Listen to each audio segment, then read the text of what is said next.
Hey there! Today, I'm excited to share how you can get the best result with your eyelash lifting glue. Since the glue is used near the eyes, safety is super important. I'll be using Clione Prime eyelash lifting glue, which has been carefully tested and is 100% safe. First, pick the perfect size silicone pad for your eyes. Apply the glue generously across the bag, layering it 3 times. Gently blow on it for about 20 seconds to dry a little bit.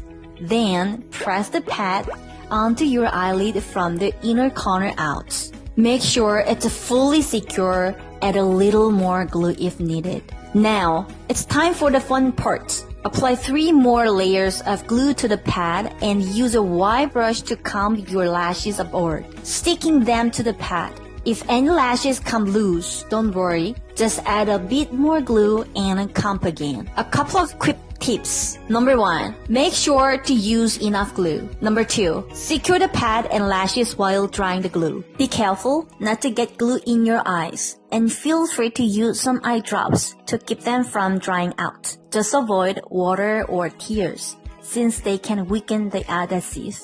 That's it. Enjoy your beautiful lash lift. Have fun and take care. Bye for now.